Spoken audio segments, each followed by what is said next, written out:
Hindustan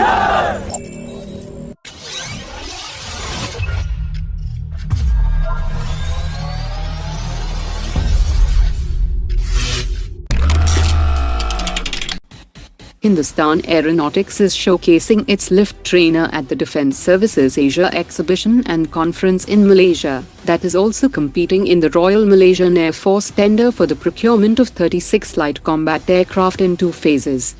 According to Malaysian media, Royal Malaysian Air Force has rejected the Russian MiG-35 due to higher maintenance cost, and chances are that the Chinese JF-17 will also be rejected, as the JF-17 is powered by Russian engines, and Russian enterprises have already been hit with Western sanctions. Malaysian media has also reported that the Royal Malaysian Air Force will sign procurement contracts with the winning vendor at the next edition of LIMA Air Show in March 2023.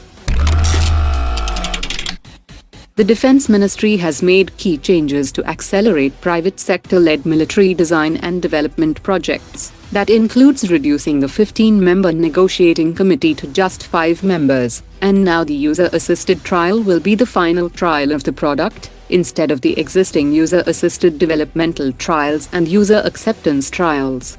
The preliminary staff qualitative requirement will now include all requirements by the armed forces. That will give the private sector companies more clarity on the exact technical specifications desired by the armed forces. And the ministry has announced that it will sign at least 30 significant deals with Indian private sector companies by the end of this year.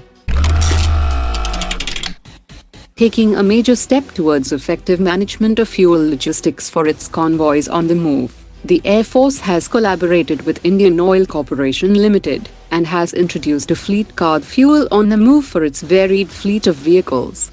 The fleet card will permit the convoy to refuel at any IOCL fuel stations. That will increase the pace of movement and reduce the lead time for readiness at operational locations across the nation.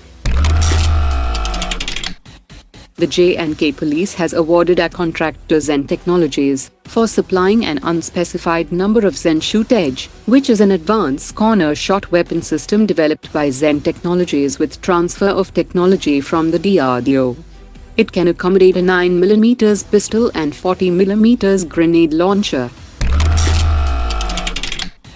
The Ministry of Defence has signed a 473 crore rupees contract with Goa Shipyard Ltd for construction of 8 fast patrol vessels for Indian Coast Guard. That will further enhance the capability of the Coast Guard to operate in shallow waters.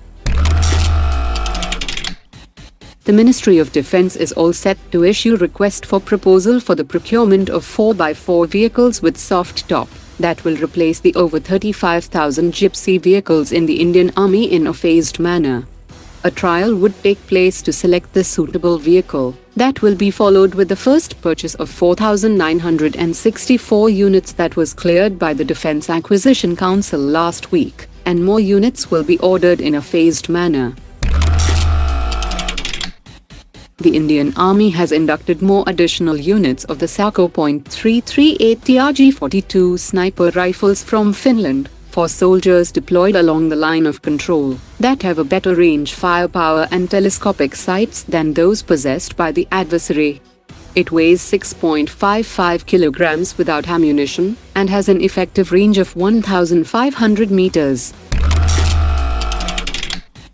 After concluding a 2-day visit to China, the Russian Foreign Minister Sergei Lavrov will arrive in India this week, and the key focus will be on a payment system for India's procurement of oil and military hardware from Russia. India has already operationalized the first S-400 squadron and will receive the second S-400 squadron very soon. The Indian Navy has commissioned a new Naval Reconnaissance Air Squadron under the Western Naval Command. The Indian Naval Air Squadron 316 will be Indian Navy's second P-8I squadron that will add muscle to its surveillance power in the Indian Ocean region. In a significant development, work on the Zorjila Tunnel project is running ahead of schedule, and it will be opened for movement of the armed forces by September 2024, which is much ahead of its scheduled deadline of November 2026.